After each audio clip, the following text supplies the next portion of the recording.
Welcome viewers to this edition of Cross Section Conversation. The subject this evening is the recent happenings in Venezuela. What made America do what it did? And what are the likely repercussions of this incident in the global play of nations? What is the guarantee of national sovereignty? And what is the role of the United Nations in crises like these?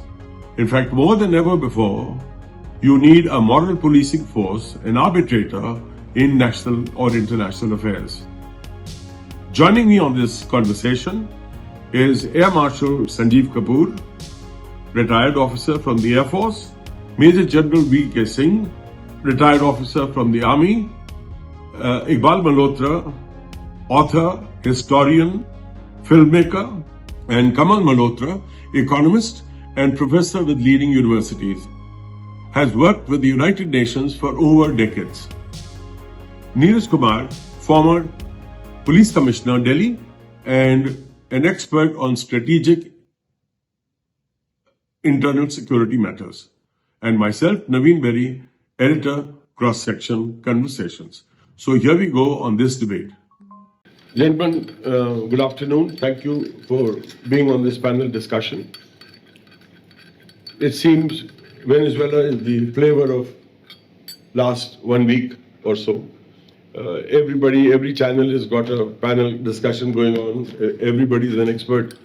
I'm very happy to note that we have a genuine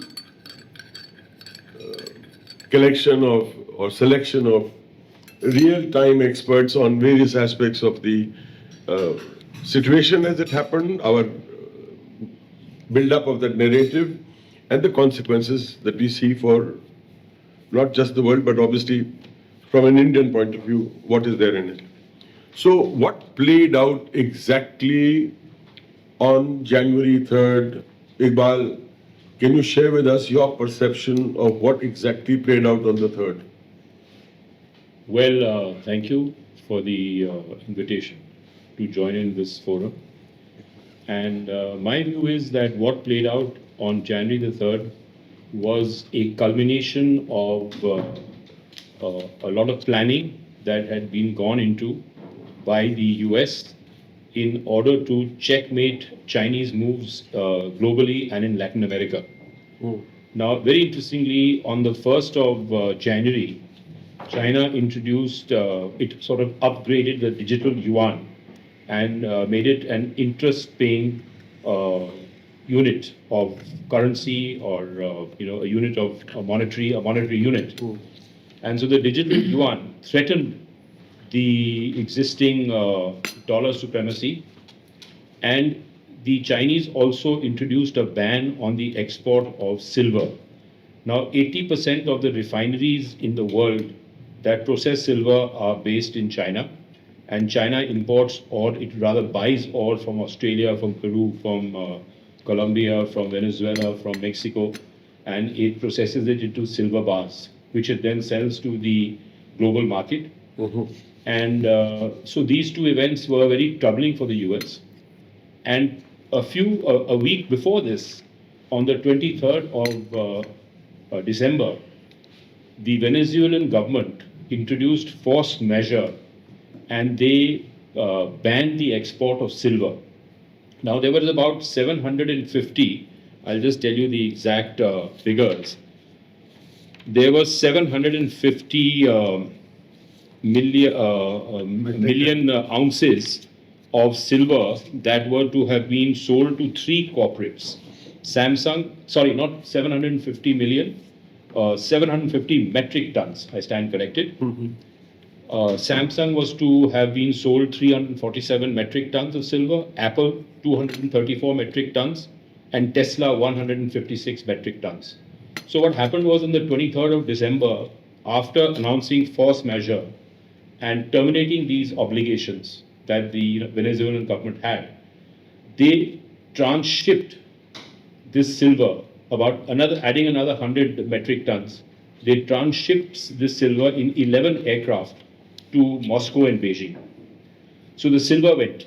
And the silver market, you've seen in the last month and a half, silver has increased tremendously, and in the last year, it's increased by almost 150%.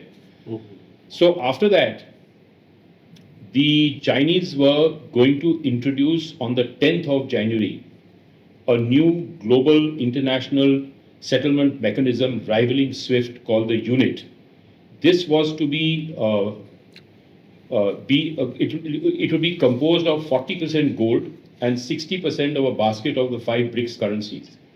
And the gold in this was to come from Venezuela. And India was concurrent on the program? India was, I don't know to what extent India was involved, but it's basically a Sino-Russian initiative.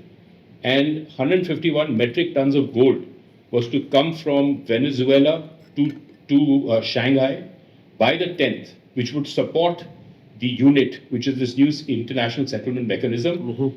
And Venezuela was the only country in the world that had eliminated the dollar from its export of crude oil. It approximately exports 800,000 barrels per day. Largely. And it has been receiving payments. 70% of it is through cryptocurrencies. 30% is partly barter, partly debt swaps, and the digital yuan. So once Venezuela has demonstrated successfully this and has further integrated into the unit, other countries would follow suit. So the Americans had no choice if they had to save the dollar. And by the way, they need to sell $2 trillion worth of treasury bills in 2026 just to keep the lights on in America. And if this new unit mechanism had come in, digital yuan had been successful, other countries switched away from the dollar, then the American economy would go into a tailspin and interest rates would rise, the federal deficit would increase, the federal government would collapse, and there'd be monetary failure. So, immediate question: they have managed to avert it, or they have managed to push it back by about 6 months to 1 year, and we shall see now that what happens in the unfolding in the next 6 months to 1 year. So, would you say it was protection of vital strategic? And one more thing, that the Chinese Navy was getting a foothold in the Caribbean, in the north to mid-Atlantic, and that has also been terminated for the time being. Kamal, would you like to respond? What transpired? What were the triggers behind this? Well, I'll start by saying that this is not a black swan event. A lot of people are treating it as if it suddenly happened and no one had a clue that it was coming. So I agree with Iqbal that this has been in the making for quite a while. In fact, it's been in the making from Trump 1.0, where it was clear in Trump 1.0 that he wanted to get the Chinese out of Latin America, seeing it as the US's backyard. So, in fact, this is directly aimed at China. On that, I agree. It's also directly aimed at trying to keep the US dollar the world's reserve currency. I also agree with what has been said there. Because, as Iqbal just said, Venezuela is the first and only country in the world that has essentially been trading in currencies outside of the US dollar for 100% of its oil and other trade. So oil, which is being put forward as the main reason for this, comes third, in my view. China first, the US dollar second. And you also talked about the silver lining, the literal silver lining. Sure, there are other minerals, silver, gold, etc. I mean, Venezuela is not just about oil, it's about other minerals. But I think the big thing on is between the US and China. Latin America has amongst the world's largest mineral resources. If you look at lithium, you have Chile and other countries. Whichever major mineral resource you look at, Latin America has been a major sort of supplier and exporter over decades. So when we talk about a time when the fight is on for control over minerals, rare earth minerals, oil, other natural resources, Latin America becomes a major place for contestation. Um, I should say, though, that even though this was quite predictable, given Trump 2.1.0 and 2.0 threats, it is very unpleasant and it has broken all boundaries in terms of, therefore, it's a watershed in terms of the post World War II global order. We'll come to Beyond anything that's happened so far, this is the watershed. It's also the watershed for Latin America because despite a long history of support for coups, for example, in Guatemala and in Chile, in the case of Guatemala, for bananas and the United Fruit Company, this is the first time in the 200 years of independent history of Latin America that military force has been used by the US. So this is a watershed for Latin America as well. They've had a long history of interventions by the US, coup attempts, CIA, everything. But never has military force been used in their 200 years of independent history. So it's a watershed moment for Latin America. It's a watershed moment for the post-World War II global order. And the reasons for it are quite clear in that order, 1, 2, 3. So, what do we see short term? You already covered a bit of it. The immediate fallout, and what's likely to be the trend going forward? Well, I think the implications are huge at many levels. As I've said, at the global level, this is the most clear indication of even all the madness that's happened during Trump 2.0 in terms of overturning the post-World War II US-led global world order. Okay, so it's like harakiri. The United States is committing harakiri. No, but also This will come back to bite. No, but as both of you have said, that the primary concern could well have been the threat to the US dollar. So there's a subtext here. No. And that subtext is, forgive my interruption, that the Chinese have been clandestinely exporting two very important rare earths out of Venezuela. In the last 5 years, they've exported 5 million metric tons of tantalum and thorium. Tantalum is used in missile guidance systems, and the Chinese are setting up a whole breed of nuclear reactors which are being powered not by uranium or by plutonium but by thorium. So by doing this whole strife, the US has cut short the Chinese program of thorium reactors and also The Guangdong Integrated Petrochemical Complex, which was going to refine 800,000 barrels per day of Venezuelan crude. I mean, today WTI is at $56 a barrel, West Texas Intermediate, which is the benchmark crude. And the Venezuelan crude was, the Chinese were picking up for about $40 to $45 a barrel. So their whole program and their industrial program and their cost and price structure has taken a very, very big beating in their economy. Let me come back, though. I want to say, though, that I don't think that the US will be successful in limiting China's influence, particularly in South America. Will not be. No. And it is the largest trading partner of South America. I differentiate here between Central America and South America and the Caribbean. So these are three parts.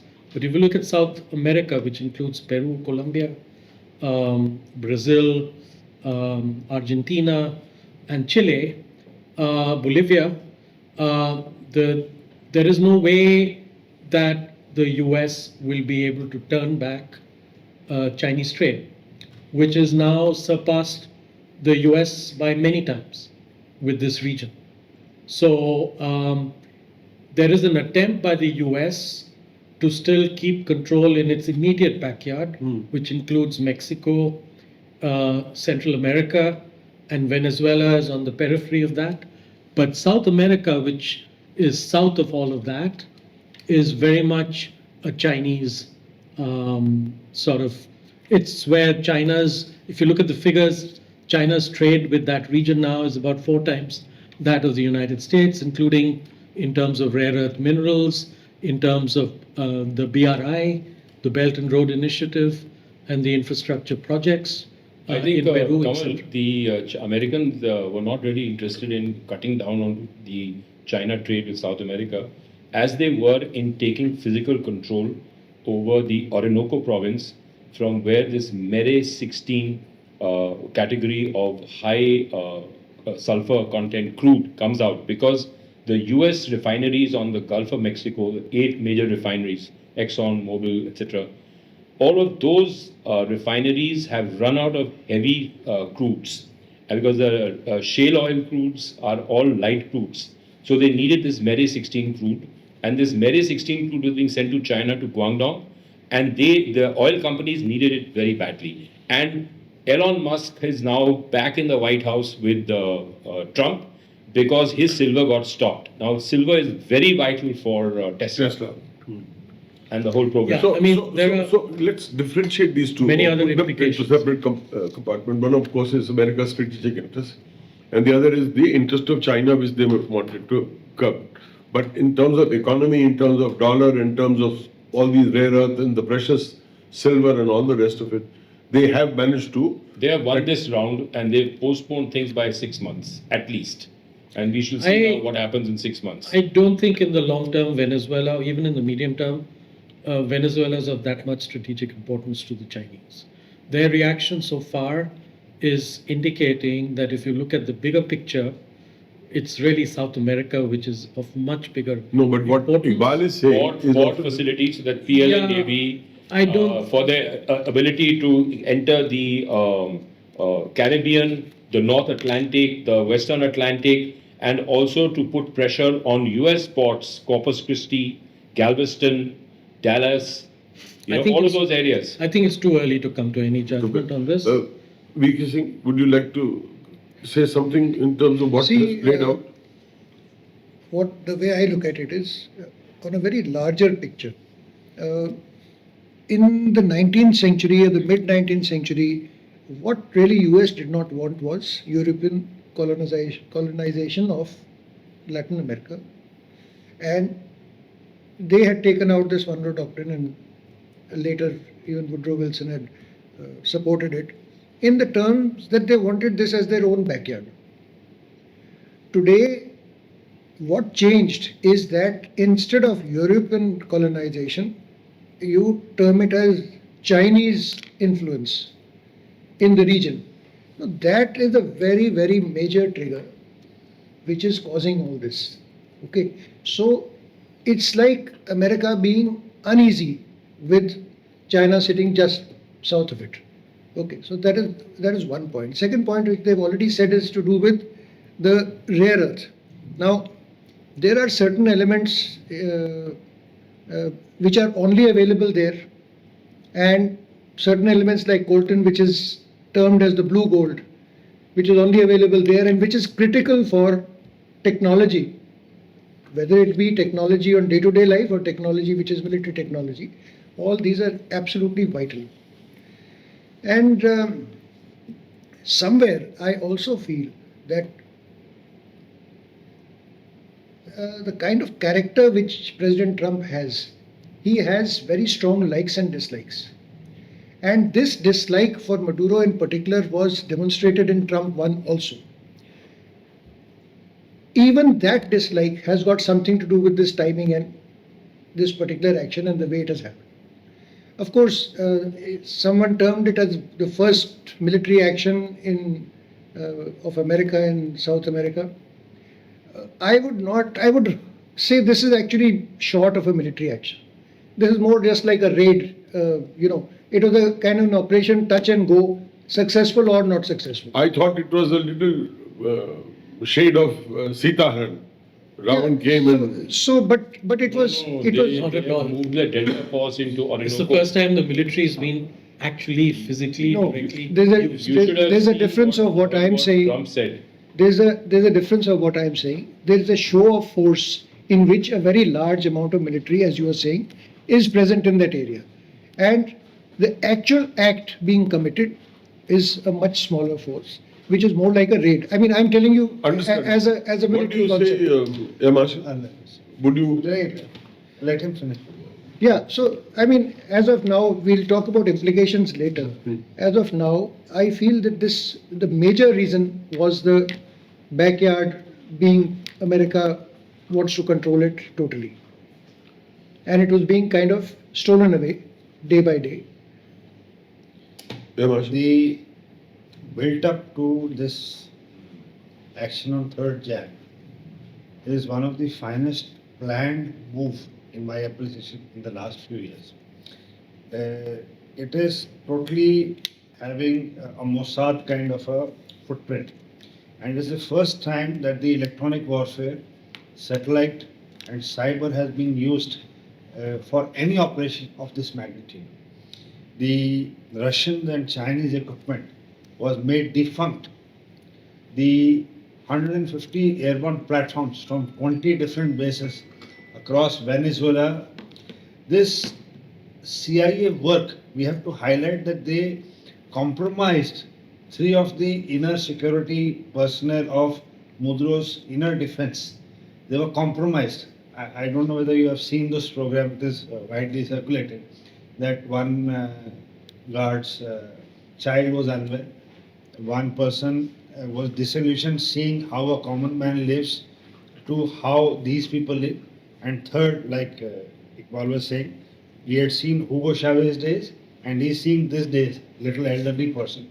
So these 3 people were tapped by CIA. This is, we will get the treatment done for this child free of cost. Your families will move out and become US citizen. All your assets will be protected. You will be protected. You will have to enroll more people. And senior guy, a general, I forget his name, was also compromised, who has been picked up now. So this work has been going on for last 6 to 8 months. When there is abject poverty, when people are struggling for basics, it is very easy to compromise people at top position, which the Americans did. There were 3 or 4 Very good attempts. There were 3 or 4 attempts earlier, but either the weather was not okay, the president did not sleep at one place every day, the people who were compromised are not available on duty. It is only now, on this day, that weather suited, the president was at a known place, and the compromised people were in charge. So the Delta Force coordinated with the local people. About 22 or 32 of the Cuban people were shot by the special forces.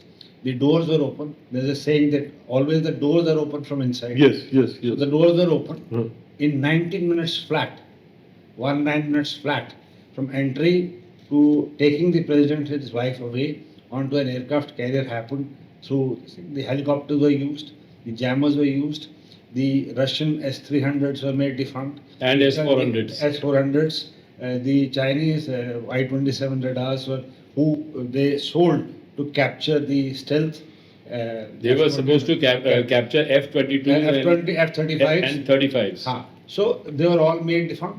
This was this kind of an operation using satellite, cyber, space, electronic warfare, and 150 aeroplanes in that area has never been done. So this is, in my opinion, in military parlance, other than the strategic which has been discussed, is one key takeaway. Second, Can I, if you just see this particular narrative is now been read over the social media, and it is well available that the girl child was not well, and all these families were, transported out of Venezuela well in advance, and this was just the culmination, and these officers involved were actually flown out with the president and his wife at this time. My only, after having read this and read it in different, different posts, it also does look like a plant. planted, yeah. It could So Like a plant means? planted. it may be false information. What I'm trying to say is that we need to look at this information very intelligently. A part of it may be right, Yeah. and a part of it may not be. But What could have been the the other? point he has made is that overall the environment was conducive for some amount of subversion to be possible. See, overall, there's a disenchantment, The economy had discontentment. shrunk by 80% over 10 years of Maduro's So rule. when you have this kind of discontentment, And same such a thing thing is is replicating more in Iran. possible. What he just mentioned. No, we'll not come to No, that. I'm just saying, We'll- same analogy. So there Same are analogy. certain things that. It is very easy when now we- to when- penetrate Iran, what it was, say, 10 years So, ago. so we'll talk in that in implications. So overall, I'm saying the package which was used, the number of aircraft and all that, most of it was a kind of a diversionary, force, that attention goes there. There's certain amount of, bombs dropped somewhere. The main was only this, which was a very focused Delta force coming in, as he says, 19 minutes, somebody says 12 minutes, drop down, stealth helicopters. And what played out more is that a lot of people, I feel, world over are, those who are landlocked are very happy that there's no ocean nearby. What made it possible was also the water next door. Yes. Because had that not been there, this kind of an operation could not have taken place. What was the implication of the water? Aircraft You have carriers. aircraft It was carriers, surrounded by aircraft carriers. You don't have to be on land, you have a base. He has another 2 points to contribute. Yes, he must. So first is this point. Second, what stood out is the harmony of intelligence agencies. About 5 to 6 different intelligence agencies of US and Israel have worked to make this possible. In our context, if we put it, we have, raw. We'll become. Yeah. So I'm just giving an analogy. They were all, put. No, we have a for thing for 1 year. implications Yeah. for India. We come Yeah, to later. for 1 year, they have worked together on this. So Any other comment He as has far a as third point to make also. it will be the implication? Yeah. Is it Venezuela specific? Yeah, Venezuela specific. Please. it has, implication to Russia and China, to say, in my appreciation, to lay off the Western Hemisphere. Because now, instead of a global power, America has realized that it cannot put, foot on ground. Here also, they don't want to put troops on ground. So, after they pulled out of Afghanistan in 2021, they have now reconciled mentally that let's hold this area, from Middle East till the Western Hemisphere. Their influence on Middle East has increased. Their influence, their selling of everything to be it Qatar, UAE, Saudi Arabia, Israel, every sale, 49% of global exports of arms, 49% is controlled by United States. And Trump has said yesterday that $1.5 trillion is going to be the defense budget for 2027, which was earlier $1 trillion. 50% increase. You put together the complete global purchase, it will not match this value what America is trying to put in its defense equipment in the coming 2 years. So this has implication that they want to re-get back their old, that world order wherein they remain the sole superpower. Assad Pax Americana. and Assad going, in Syria, the Libyan person going, and now Venezuela going, has somewhere put Russian, president's position a little on the weaker side, in my appreciation, because he could not defend Iran. He could, to that extent in June, bombing. He could not defend Syria. He could not defend Libya. He could not defend Venezuela. So he has been quietly asked to remain that side. Now, the next thing would be testing of waters in Taiwan. Mr. Neeraj Kumar, IPS, former commissioner, Delhi. Kamal, would you like to comment on the? Yeah, I think the military part of it is one part of it. I'm more focused on the economic and trade part of it, where I think China is in a much stronger position. Russia, Even after this takeover of Venezuela. yes. And in fact, in terms of great power contestation, we have the US in decline, which is definitely in decline. It will take some time, but it was in decline. Whereas China is definitely on the rise. Unlike the Cold War, where Russia was never a major economic power. It's even less so now. It's an economic crisis. China is a major power to contend with economically and will continue to be so.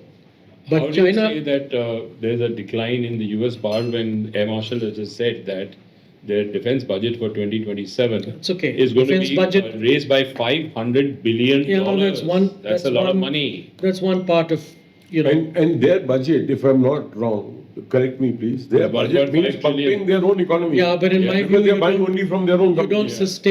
don't sustain triumphs through narrow military means. I'm sorry, I don't believe in that. So you can increase your defense budget by whatever it is. In fact, the US has always had much higher defense budgets than than any other country. It has not succeeded once so far. Afghanistan, Iraq, Libya, you name it, the US has failed. Okay? Vietnam, which I know particularly well, okay, the US has failed.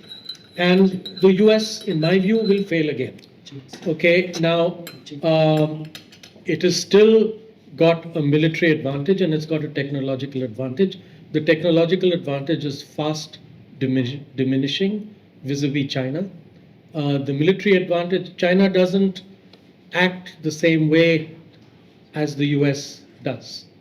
Okay, so China acts in somewhat different ways. We can have a separate discussion on that, particularly in East Asia, where I've spent 20 years, in the South China Sea, vis-a-vis Taiwan. This has huge implications for East Asia as well. It has huge implications for Europe as well. I think the Air Marshal wanted to say something. Sorry. My appreciation, what Mr. Kamal is saying, I agree with him partly. That the military might, America is supreme at this stage. Economic might of China is growing. The economic might of US is reducing. There is absolutely no contest in this statement. But Chinese military and civil have huge rifts. Their air chief, their 6 generals were purged. The last PLA plenum meeting had empty enclosure of senior military people. Correct. The generals have told them, the Z, that we will not be in a position to take over Taiwan, in which he is infuriated. He has serious doubts about his military capability. I give you an example of Galwan. The Galwan conflict with India, India lost 20 people. The Chinese have lost 60 plus people. With one child, between 2 grandparents, single child policy, the Chinese can ill afford to lose any people because the backlash of the society would be huge. Chinese are now working on developing non-contact warfare, be it, like all of us know, rockets, drones, the missiles, cyber, all this. But the primary aim is they don't want human to human fight. Now, militarily, America is rising. They want to take advantage of this, and they are aware that if we prove at Venezuela, tomorrow if Chinese wish to encircle Taiwan, with this move, the South Koreans have got emboldened, the Japanese have got emboldened, the Philippines have got little strength because they have now seen American action and incapability of the Russian and the Chinese to make any worthwhile, being present in that. And the Vietnamese have got involved also. So in my appreciation, this action has actually helped in South China buttress up American image. And capability. Yes. Well, I don't think we should overstate the US is a highly polarized and divided society, including with resignations of top commanders before the Venezuela operation, as we know, okay, for a fact. There is great division within the military, the way that Trump is using it both domestically and internationally. And I think it's only a matter of time, if he continues to do this, that there will be a rupture. in terms of the Constitution of the United States and what the military is supposed to follow is the Constitution, not an individual. There have been enough people who've resigned already or been sacked because they were not willing to follow the orders. Peter Hesketh is a joke as the defense secretary, and I think it's only a matter of time before he crumbles. So I think that you can throw a huge budget, but I think that it's a highly divided and divisive society. Those fractures are simply going to increase with time. They're increasing with time. There are economic reasons for the fractures, there are social reasons for the fractures, and there are increasingly how he's using ICE, how he's using the military domestically, the National Guard, etc. Midterm elections are coming. So we should not, I get an impression that there's an attempt to suggest that the American forces are somehow all united and that there aren't any fissures or divisions No, I'll tell you one thing. in them. We are not talking about the American society not being. American society is not going to war with Venezuela. American society is not there. It's the president who's in charge. They have a presidential system. And the American military machine is absolutely in top gear. There's no question about that. I think there are divisions in the military. There are divisions in every military. There are divisions in the Indian Army in the Second World War when Netaji broke away.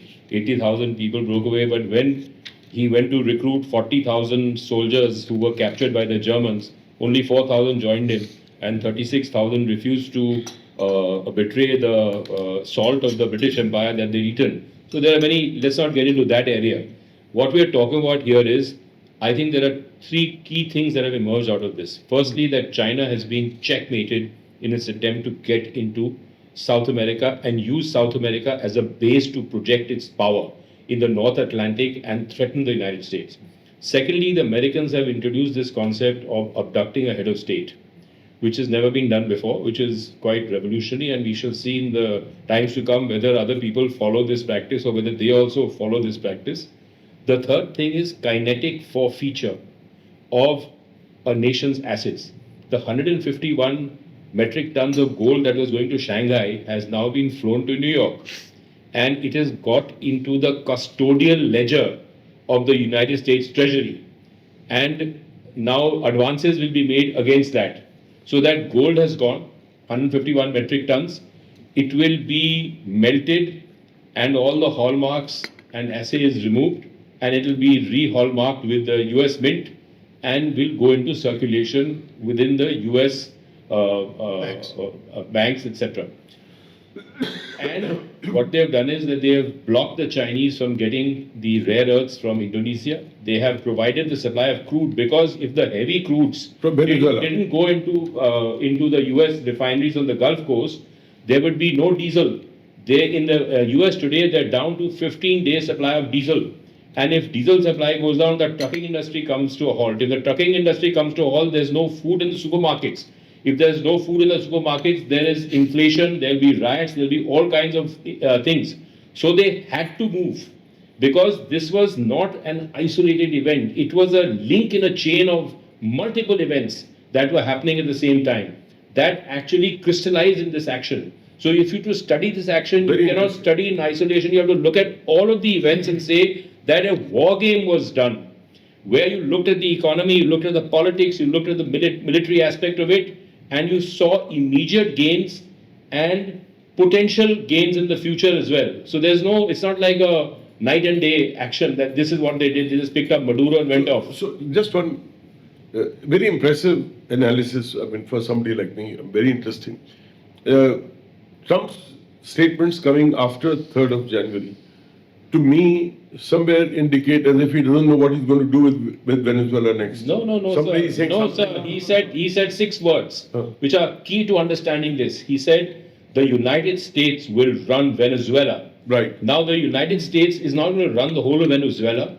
They are going to run the Orinoco province, where the crude is, where you have 14% of the world's petroleum reserves, where you have the rare earths, which are very vital for the American defense industry. and where you have silver also. So they will control that Orinoco province through their proxies. Venezuela will be run this by the elected representatives, the vice president Delcy, whatever her name is. Delcy Fernandez. Delcy Fernandez. She is Rodriguez, sorry. Rodriguez. She is already made a peace with them. Yes. And you will see that the things will go on. But now the Americans will be in control. And their attempt, this is actually in a game of chess, they've moved a pawn which is threatening one of their rooks, the Chinese rooks or horses. So that is now on the chessboard. We have to see what the next move will be. So you would say it's smart move and a very successful smart move. move. I feel that some of these narratives should be taken with a pinch of salt. Big pinch of salt. Sorry? Big pinch of salt.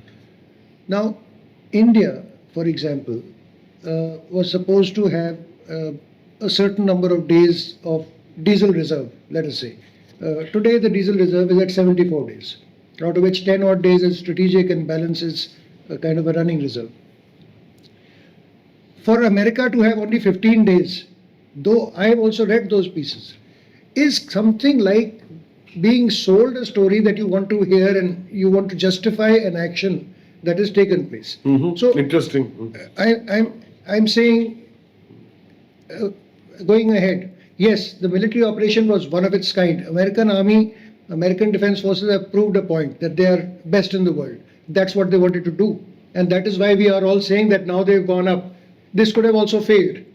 Okay, but leaving that, they did planning for months and months, we don't know how long, and how many rehearsals and what kind were done, we really don't know, but we've read about it. But so if it was planning going on for months and months, they were seeing these crises also building over those months. No, they built them. The crisis was. They built them. I'm saying, my He's picture, saying The crisis was about the oil. Let me make the point that the Americans had a strategic reserve of oil, which began to be released in 2018-19 by Trump, and it was accelerated under Biden because they wanted to keep prices down for the elections. And that strategic reserve got exhausted.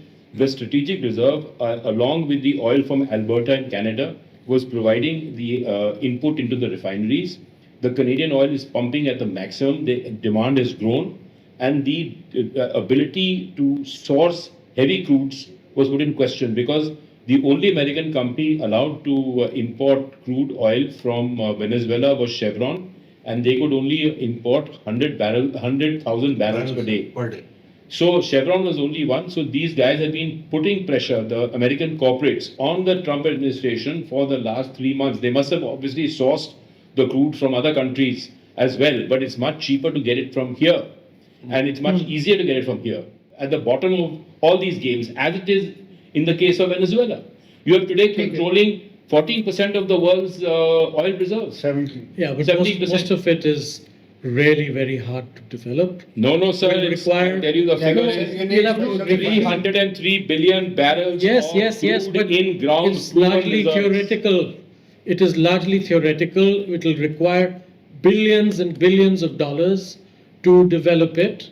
And so far, no companies, not even the American companies, are willing to commit that kind of money, given the uncertainty, the political uncertainty, Sorry. including of what is to come, because there could be civil war, there could be lots of things that happen inside Venezuela as a result of these actions. So this is theoretical. Then you were The saying 303 billion. I was saying just 3 points, Uh-huh. 2.2 of those I've already said. Sorry, huh. The third point where I said the pinch of salt is that we should not, overestimate our own capability, our own military might.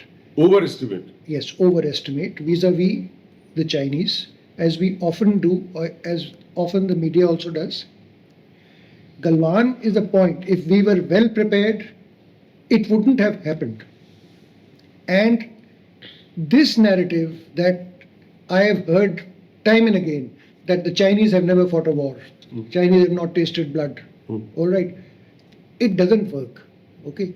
It doesn't work. You don't have to get yourself killed to be able to fire a rifle. It is a point, undoubtedly. We should keep it as a point. But when you have an army which is 1.8 million strong, and now in some reports it is 2.4, Well, they are all trained, they are all worth something, they are all well armed, which we are not. So keep that in mind also. What you're saying is they're not all that mighty. Don't also write them off. Don't write them off at all. Make yourself as good or better than them. My point is that we need to become better. With this action in Venezuela, does it become a template for similar takeovers of regimes which you feel are hostile to your interests? Because what you have established is that America's interests were totally at stake and they had to do something drastic. They've obviously shot quite a few birds in one attack. You see, America did this in Central America in Panama, and on the 3rd of January, when they got many years ago, when they got President Noriega out, and they did the same thing with Maduro. I don't think they're going to need to do it anywhere else in. What about other countries taking in it? Latin America, because everybody will be brought to on the line, and they will all accept the American hegemony in Latin America. I agree with him. Nobody- If somebody No, has, No, I don't agree. As I said earlier, you have to differentiate. I've studied Latin American studies and spent a lot of time in that region. You have to totally differentiate between Central America, the Caribbean, and South America. And as I've said before, and I'll say again, I don't believe that in South America they're going to abandon the Chinese. In fact, they can't abandon the Chinese because their economies and trade now is so integrated, and there's such And so heavily dependent? such huge projects and such huge amounts of investments, and also the Chileans, the Peruvians, the Bolivians, and the Brazilians and the Argentinians, even though Trump has his soulmate as the president, he's now gone back and also made a deal with China.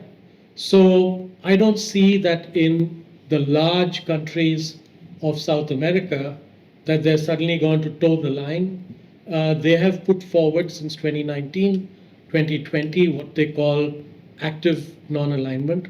Brazil is the best example of that. And they are not just going to abandon this. They're not going to toe the line. First of all, we all know that it is an operation launched by the deep state of the US. And secondly, it is not suddenly out of the blue it has happened.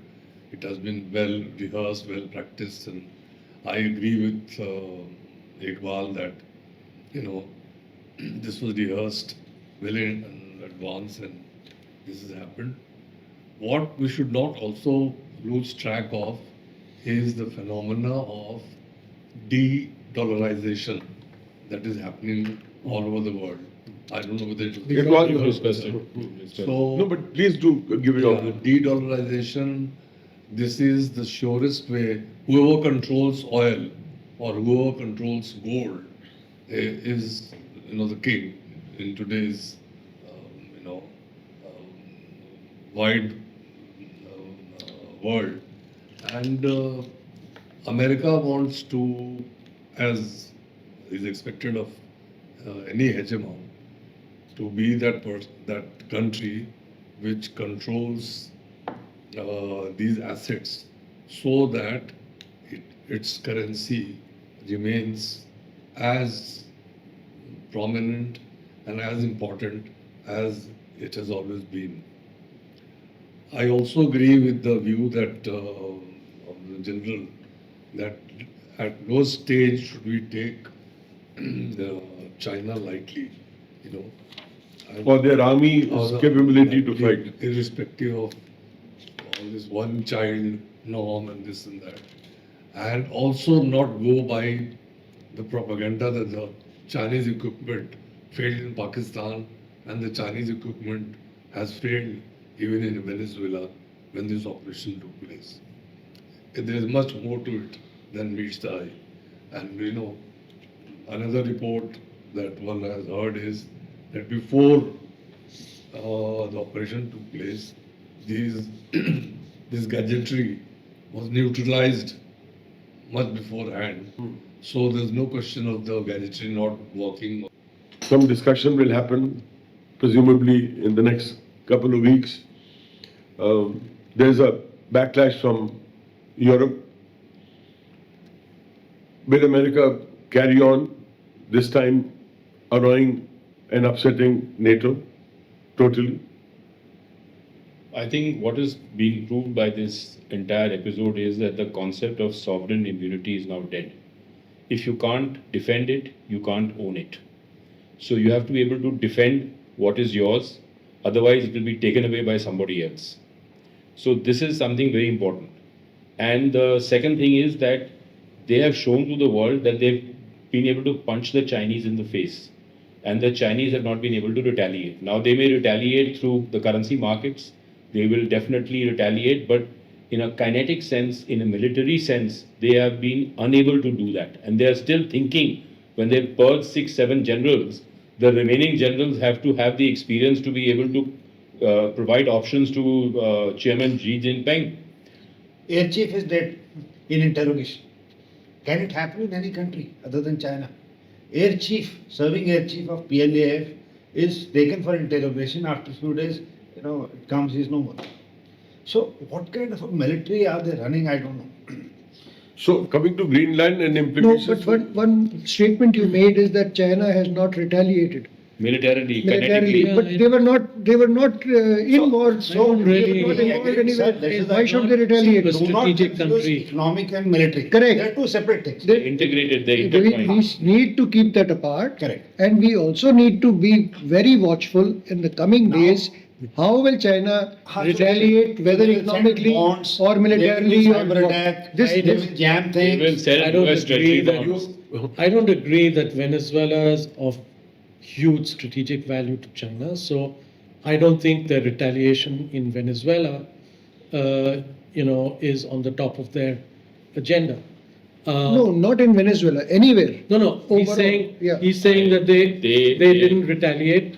Firstly, it's too early, but secondly, I don't think that Venezuela is of the level of strategic importance. If something happened on Taiwan, the Chinese reaction would be entirely different. Okay? Venezuela So- was the launch pad of the Chinese Navy's expansion Yeah, into but, the you North know, Atlantic, I think in West economic- Atlantic, and the in Caribbean. economic terms- It was the presence of the Chinese Navy would bolster the Cubans, would have bolstered the left-wing government of Maduro in Venezuela. They have, in effect, short-circuited that process. They pulled out I one think of the Chinese plugs. main interest is economic. Not in at South all. America. No. Chinese interest is world domination. They are the 2047. little kingdom between heaven and earth. They might. No, their way of dominating is much more focused on the trade and the economy and on markets, and then it is through open military might. Even in the case of Taiwan, their preferred option is not some crude military takeover. So, I think it's a different approach from the United States in many ways. And I think that what this has done is that it is given moral equivalence now in China and Russia's favor. Because all this hypocrisy about Russia narco terrorism. invading Ukraine and China and Taiwan and all of that is now essentially thrown out of the window by this particular act in Which you are Venezuela. not disagreeing with. What? This takeover in Listen, let's not get into a semantic debate about hypocrisy because hypocrisy is all over the world. There is no nation today which is not hypocritical. So let's not get into that. And as regards the Russians go, the Russians today have been singularly responsible in creating their biggest enemy, who is going to rise from the grave and threaten them in 3 years. who's this? Germany.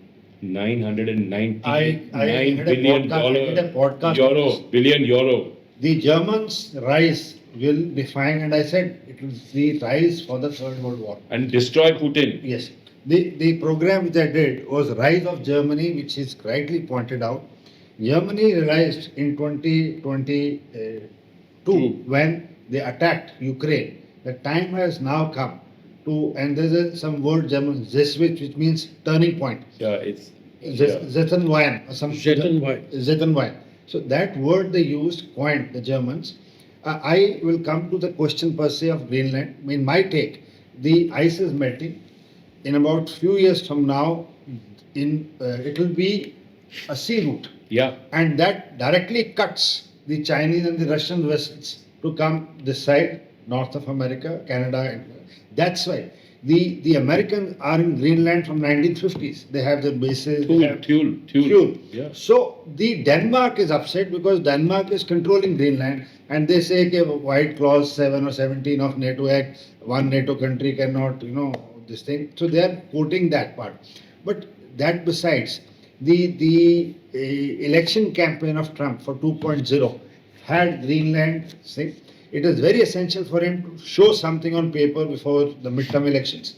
And with the ice melting in this summer, they were expecting the Russian and the Chinese ships to come via this route, by the snow cutters. So they have to be there before. So they have to be present to counter this. No, the ports have been shut down. Yeah. The availability of the ports in Venezuela for the Chinese Navy and for Chinese merchant shipping have been terminated. The game is over for the time being. Now, if there's civil war tomorrow and the country blows up, that's a different scenario. But as of this day, the Chinese have suffered a grievous body blow. They have to recover from it. And what about the oil for that Guangdong integrated petrochemical complex that was going to process 800,000 barrels per day of that crude from Venezuela? If it doesn't come, what will happen? They'll go to Russia, and Putin will become even more subservient to the Chinese if the Chinese start compensating and buying that. And there are about 5 million Chinese working in Siberia, and Putin is now wants Indians to go there. Yes. He's asked our government to send Indians to. Israelis wants Indians, the Russians want Indians, Japanese want Indians. wants Indians. So Indian workforce is required all over now. Neeraj आप कुछ कहना चाहें? No, at this stage, I think I'll refrain from adding anything more. But No, some of these issues are factual. So what are factual is, I think we can give that a pass. What is more important, especially also keeping the time in mind, because I didn't know he also had. No. Chair See- What we're covering, let us cover it. No, I'm saying my case is almost non-negotiable. No, huh. So I'm saying the implications, primarily for India, is a question that we need to spend a little more time. So you want to come to India? No, I'm saying that. Okay, so last That is question before we come these to are India. factual. Okay. As far as the routes are concerned, as far as Greenland is concerned, everything which has been stated are factual. Okay, these are not. I put it in that your So tell me social one media. What are your If- views if about America- implications for us? No, that One minute, let me we'll ask come a to very, that. very simplistic question. If America has taken control of Greenland, does it not serve better for European interests? Because after all, they're your ally, as opposed to greater influence of China and Russia. Sovereign immunity. I mean, how can you say it serves Europe's interest better, given that it would mean taking it from a European country, taking it from Denmark? Okay, Denmark's prime minister has upped the ante by basically saying it will be the end of NATO if this has happened, because you have the collective security clause of NATO, which will put all of Europe in a total dilemma. What do they do? What do they do when collective security clause of NATO says that if you attack a country of NATO, all other countries have to respond? But this is totally unprecedented. A member of NATO attacking another member of NATO. But is Trump America and is America Trump? Is Trump America and is America Trump? But that was a question. But we'll come to the other issue just now. Let me just say one thing on this, quickly. which I wrote in the last article which I had sent to you. We must continuously remind ourselves that America has only one friend, who is called America. I repeat, America has only one friend, who is called America. They wouldn't care a damn. Okay, let us now actually get out of these Second World War, thought processes about NATO, about the standing of, or the, how Europe will feel about an American action. I think we need to understand Okay. what America is. Wonderful. Now, please let's confine ourselves to two questions. Number one, what Iqbal just mentioned, how much Donald Trump is America? Should we bide our time for another 2 years if he loses the midterm, the situation changes? What he changes the constitution and becomes president for the third time. I think it's highly unlikely. Sorry? I think that's highly unlikely. I think it's highly unlikely. I think that No, but the question, how much is America Donald Trump and how much is Donald Trump America? well, let me put it a slightly different way. Regardless of Donald Trump, the MAGA base is not going away. It's not going away. No, not going away. Okay. So it's like here, regardless of our current prime minister, the Hindutva base is not going away. Okay. So you can change the prime minister, or in the case of the US, the president. That doesn't mean that that base is going away. But if in the midterm elections, both the Congress and the Senate go to the Democrats, you have a totally different thing. Trump himself has said that he will I'll probably be be impeached. impeached. I'll be Okay? impeached, And he should be impeached. But quite apart from him being impeached, a whole bunch of his loyalists will go to jail. Okay? And this time, if the Democrats don't do it more quickly than they did it under Biden's attorney general, who delayed and didn't get the job done, that would be really stupid. So I think, yes, America is not Donald Trump, but America is not going back to what it was.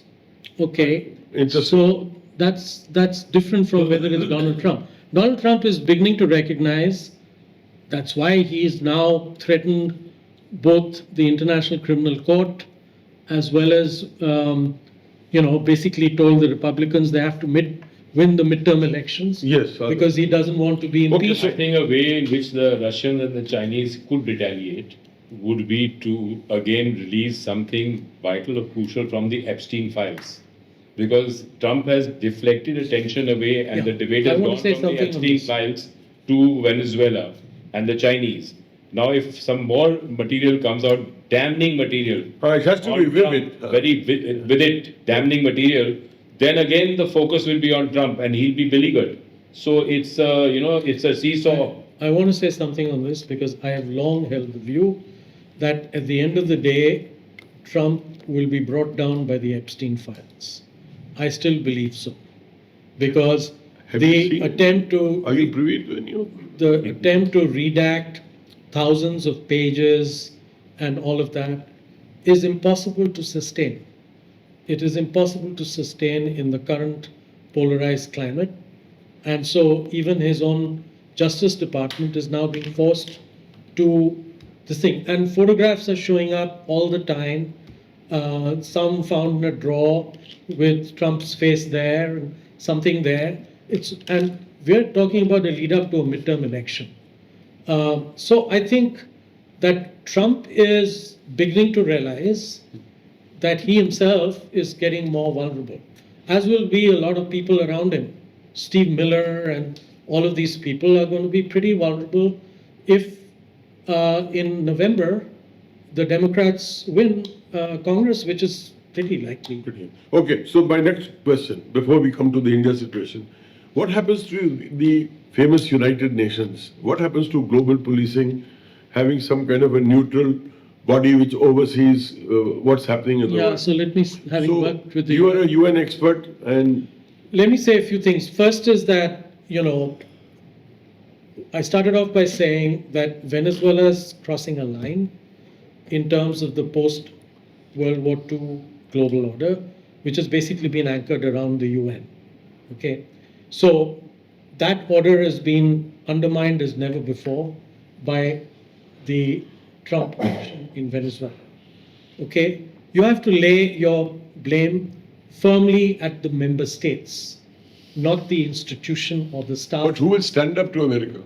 Okay, so you now, well, there are two or three ways of standing up. Okay, one way is, of course, the Security Council resolution regardless of the US veto. The fact that in the last Security Council meeting, a number of the US allies were willing to criticize it, and subsequently both the German president and the French president have come out with the strongest statement ever against the Trump administration, is an indication that at least these two major countries, I think the Brits are wimps, but these two major countries are willing to come out EU and president speak. is the chief guest for 26 January. This This is adding to what he is saying. That India has attached importance to EU, and that's why EU's head is coming as the chief guest, because Europe has no choice now but to neither can go to Russia or Chinese, and they realize that Americans will not hold. So the next power which they are turning on to is India. The second thing is that a whole bunch of what I call a North-South coalition of middle powers have to get together to defend the original idea that was behind the UN in their own self-interest. who will You provide need a that whole leadership? bunch of countries. No, but somebody has to. Yeah, somebody get has to. So I think there are a couple of countries, France, Germany, could be leaders there. Brazil, I think Brazil is the only BRICS member that has shown what the Latin Americans are calling active non-alignment. Brazil under Lula, I think, can play a role, can play a major role. India has been deafeningly silent, in my view, at the United Nations, has taken all the wrong votes on all the major issues. It has lost all credibility. I was there myself when it refused to vote, even on a simple thing on Israeli genocide and on starting humanitarian assistance in Gaza. Even there, it India was. will never vote against Israel because Israel is our ally. Yeah. So India won't vote against Russia. India won't vote against Israel. India has been deafeningly silent on Venezuela. Brazil has been outspoken on all three. Even South Africa has taken Israel to the International Court of Justice. UN is now On- irrelevant in this day and age. No, but But you need, UN. but you need, Increasingly. you need a UN, you need a stronger UN, and it can be made possible if about 20 countries, I've listed 20 countries, they need to come together. so will India be one of those 20? Well, it should be one of them, but whether it will be, I don't know. India's contribution to the UN, India speaks loudly and contributes a minuscule amount to the UN. If you compare India's contribution with China, because India is always trying to have equivalence with China and stuff, it is nothing. It contributes nothing to the UN. There is technology is the most important thing in the world today. And there are two camps, American camp, Chinese camp. There's no third camp because nobody else has the technology. So either you join the Americans or you join the Chinese. You decide which side you want to be on. You can't play in both the teams in a cricket match. You can't bat and bowl at the same time. You have So to choose. we should not say that we are following strategic autonomy because we are not. We've taken Israel Concept is side, dead. and we've taken Russia Just you side. want to say something before we move to anything on this bit of UN? Neeraj, आप कुछ कहना चाहें? See, there were two words. One of them was strategic autonomy. Second was non-aligned. The way we have tried to project ourselves earlier and now. On the same table, a few months ago, I had made a statement that this is not a time for either of the two. We have to take a stand. We have to choose the right person. I think Unquestionably. I think we need a friend now also. And that friend, in my mind, I'm cutting my next one a little short, but I feel that out of all those who are on the table, the one who fits the bill best, and technology is there too, Iqbal, is Israel. With? Israel. That's my view. A genocidal state. You know, India is reduced to a point where the only friend it can talk about is a genocidal state. No, but Russia was also genocidal state. Yeah. They put So they that's put the- so many millions of people so in the that's the- Gulag. What did the Chinese do in did the Tibet? same Kamal, thing. the you Chinese have a did the point. same thing over. What did the Chinese There do? is no doubt that your point is valid. No, There's but no the doubt. Chinese did the same in Tibet. No, no, I'm saying, they continue to but do he is that. also right. Sure. Naveen, here I'd like to say, Yeah. the bottom line is, whether we like it or not, that it's a jungle out there. We must accept, and, might is right. Right. And, we have to work towards a situation where we are as strong as possible. Do we need an arbitrator somewhere? Of across course the we world? You need an arbitrator. You need it more than ever. We need it more than ever. need an arbitrator. But as things stand today, it is becoming more and more irrelevant. And because the people who are supposed to, because it's, like 5 people here, we are gathered here, and tomorrow if we decide that, we will all go our own way, then what is the point of getting together if there is no consensus? No, but the reverse is also true. We have got together, the 5 of us, to have a discussion. It doesn't mean we become bound to each other. No. So the UN today is a situation where the key members and US most importantly, and others also, including our own country. See, in 20 years, my day, how much the Americans have changed. Gulf War and attack on Saddam Hussein, they took permission of the Congress. They took UN on board. Whatsoever they may have manipulated. Orchestrated. But the stamp of, look at Venezuela. Authority. He didn't ask anybody. He has not consulted anybody.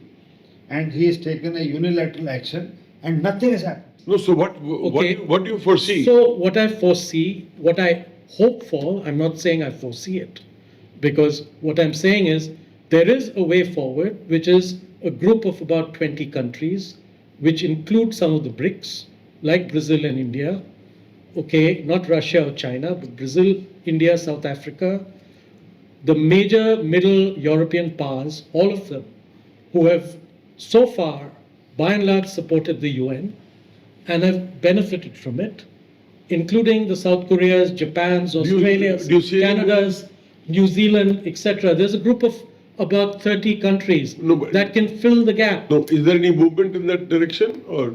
I think there's some discussion, but there is no coherent movement in that direction. Okay, all I'm saying is there is a way out, Okay. which also suggests that that is the only way out if you want to stop China from filling the gap. Okay, so Because China will fill the gap. yes, particularly from yesterday with Donald China Trump will drawing from another will fill part of the 69 financial gap. Word.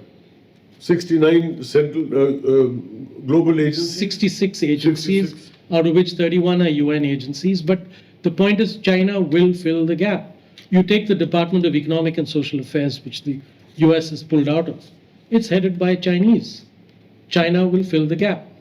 Okay, if you don't want China to fill the gap, because China is not going to provide the money without extracting No, but then we huge. don't have those deep pockets at all, so we can't match them. So I'm saying you need 30 countries to put it together.